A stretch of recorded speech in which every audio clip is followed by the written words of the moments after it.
गाजियाबाद में रामाश्रम श्रीकृष्ण सत्संग की ओर से आयोजित वार्षिक भंडारे में परम संत रामचंद्र जी महाराज के जीवन चरित नामक पुस्तक का विमोचन फतेहगढ़ के महान सूफी संत महात्मा रामचंद्र लाला जी महाराज के गुरु सूफी मौलाना शाह फजल अहमद रायपुर के वंशज व उनकी समाज की देखरेख करने वाले सूफी शाह हुसैन के कर कमलों से किया गया। इस अवसर पर परम संत रामचंद्र के अनुयायी महाराज विहार, कोलकाता आदि प्रदेशों से भारी संख्या में पहुंचे। इस मौके पर महात्मा रामचंद्र लाला जी महाराज के गुरु सूफी मौलाना शाह फजल अहमद रायपुर के वंशज व उनकी समाज की देखरेख करने वाले सूफी शाह हुसैन ने उपस्थित लोगों को बताया, हम वर्षों की साधना हासिल नहीं कर सकते, वह किसी ईश्वर के दोस्त संत के पास चंद मिनट की सोहबत से हासिल कर सकते हैं। कि संतों के पास बैठने से मतलब साधना से हमें इतना जो फायदा होता है वो इतना नहीं हो पाता है जो संतों की सोहबत से मिलता है फायदा। इसके ऊपर हुजूर महाराज ने बताया है कि जो ड्यूटी पे संत होता है, जो ईश्वर की तरफ से बैठाला जाता है,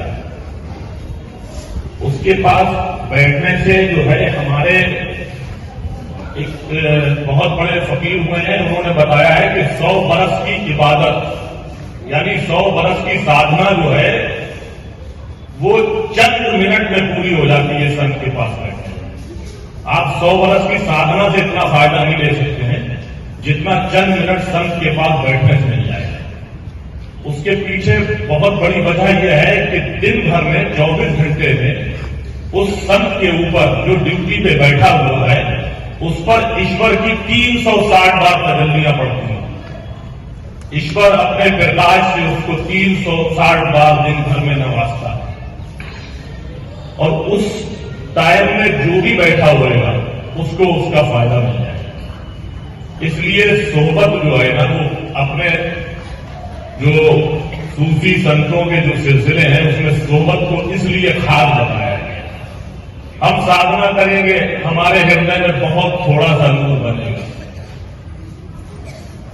लेकिन जब हम किसी संत की सोहबत में बैठेंगे, गुनाह 2 प्रकार के होते हैं।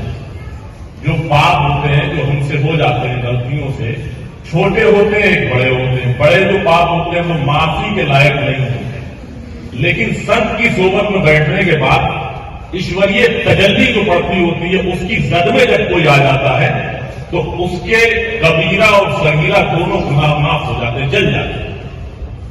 तो जब हमारे गुनाह जल जाएंगे, हर गुनाह का एक ये होता है कि जब हमसे कोई पाप घटता है तो उसका एक ब्लैक परत जो है वो हमारे हृदय पे चढ़ जाती है।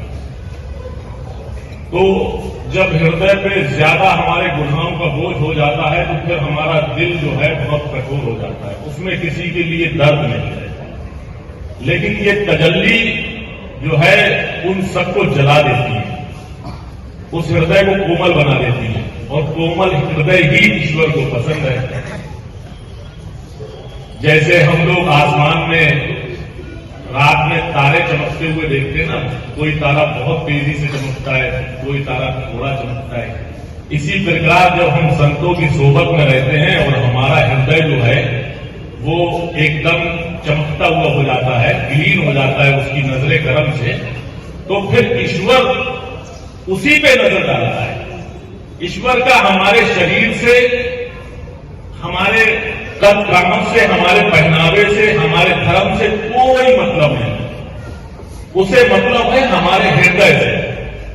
अगर हमारे हृदय में साफ है, हृदय पाप है, हृदय चमकने वाला है तो उसकी नजर में आ जाती है। और ये सब बिना गुरु के नहीं होते, बिना संत की सोहबत से नहीं होता। इसीलिए जो है आपने अभी बताया कि मुझे साधना से इतना नहीं मिलता जितना मुझे जो है सोहबत से मिला है। अच्छा, संत भी हमारे जो सिलसिले के संत हैं वो बड़े बड़े म्यार वाले हुए, जिनकी करामतों की जो है एक लंबी फहरिस्त है। संत भी 2 प्रकार के होते हैं, एक संत होता है जो साधना से ले जाता है, दिन भर वो अपने शिष्यों को साधना कराता है, और एक संत होता है जो बोलता है बस बैठे रहो मेरे पास, पहुंच जाओ।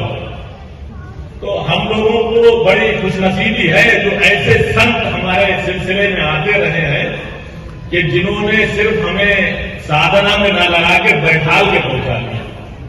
तो ये बहुत बड़ी बात है। हम लोगों को जो है अपने गुरु पे यकीन रखना चाहिए, और अगर हमारी गुरु पे तवक्कुल है, पूरा विश्वास है, तो एक न एक दिन हमारी गाड़ी पहुंच ही जाएगी। इस दौरान गाजियाबाद रामाश्रम कृष्ण सत्संग के आयोजक अभिषेक संभारी समेत भारी संख्या में अनुयायी मौजूद रहे। इस किताब के विमोचन के अवसर पर यहाँ आना